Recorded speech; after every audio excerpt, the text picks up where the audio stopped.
I had been dealing with an addiction to porn, lust, and sexual sin since I was in the 4th grade. And it was a huge part of my life. On the outside, other people thought I was a great guy, but I was physically abusive to my wife at times. I was verbally abusive to her. I have had multiple affairs. I have not been what God had wanted me to be. I knew all the right answers, but God was not the God of my life. I was the God of my life.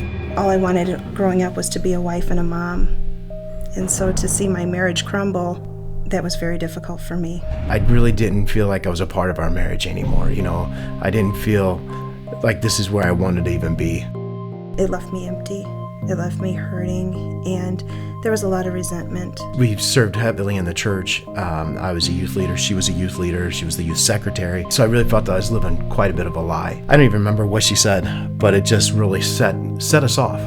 And we had this huge fight. And at that point, I knew I was done. We came back home, and a couple days later, I filed for divorce. I sat and cried and cried and cried because everything I had worked so hard for was gone. Our life was a mess, and everybody was going to know it. The Lord showed me how wrong I was. I had tried to change him for years, and we never got anywhere with that. I tried to do it on my own, and I knew that I was so wrong. And it was then that I knew this whole journey was more about me getting back to where I should be with the Lord.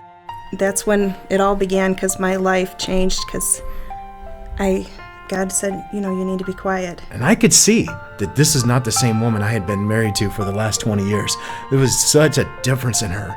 One, she was quiet. She wasn't trying to change me. She wasn't trying to tell me I needed to change. She wasn't telling me how wrong I was or anything else like this. She was just quiet before God and letting God do the work in my life. It was very odd for me to be up, because I would go back into my bedroom after Chris would leave the house, and I would scream at the Lord and tell him everything I wanted to tell Chris.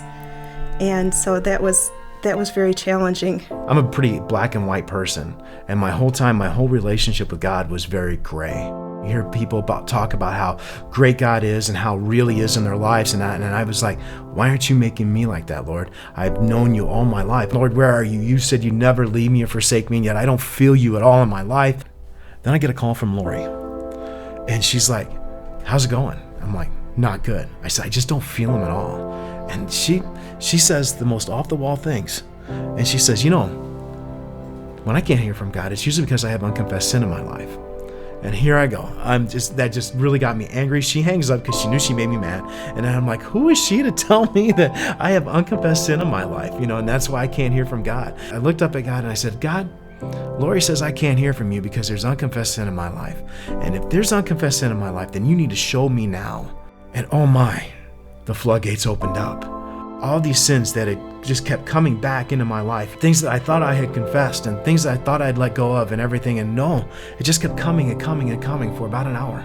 I texted Lori and said, I've been broken. And he told me the time it was. It was the exact time that I had prayed, Lord, I give him up to you.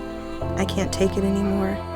My husband, who had been spewing hateful things to me for days, I saw a glimmer of what my husband could be. And I knew there was more stuff that I needed to be broken of. And I moved back home. We started putting the pieces back together of our marriage. And I just started confessing to her all of my addiction. Having to eat so much crow and having to apologize for so much stuff. How many times? And she was silent. During this time of him confessing, it was the most difficult thing I think that I've been through. In the midst of it, I could feel God just surrounding me with his protection, because what would have devastated and been the end of me prior to this, the Lord just came in and said, it's going to be okay.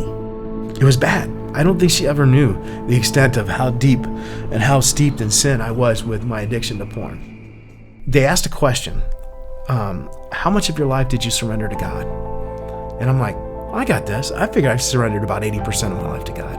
And then I'm thinking, no, maybe not so much that. And I'm thinking, okay, 50-50, God, I'll give you 50-50. I think I surrendered half my life to you. And then he's like, really? And he's like, try 20%, Chris. You want to know why you were never new? You want to know why you never felt me before? Because you only surrendered such a small part of your life. You held on to all of this stuff all of your life. And I'm like, you're right, Lord, I have. He goes, so what's it going to be? You want to surrender this now? You want to get rid of this now? I'm just bawling my eyes out before God, and I'm on my knees, and I said, Lord, I confess to you my sin of porn. And this hole in my heart just closed up. And I said, Lord, I confess to you my sin of lust. And it got even smaller. And I said, Lord, I confess my sin of sexual sin to you. And it closed completely. And this burden had just lifted off of my body. And I get up on the couch, and again, I just feel his presence right there with me.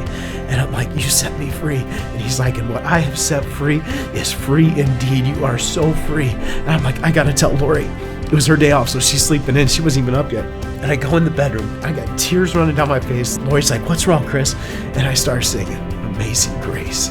I've been set free. And she's like, what? I said, God just set me free from a lifelong addiction of porn, something that I felt that I could never, ever, ever be delivered from. And he just turned it free. And man, what a change that has made in my life. Because I know that this realness, this intimacy with God, this thing that was missing all of my life had just been found. This whole journey I thought was about restoring our marriage, but it was more about restoring our relationship with the Lord individually. And in the process, he restored our marriage. We have an intimacy now that's just beyond compare, because our marriage is now all about God.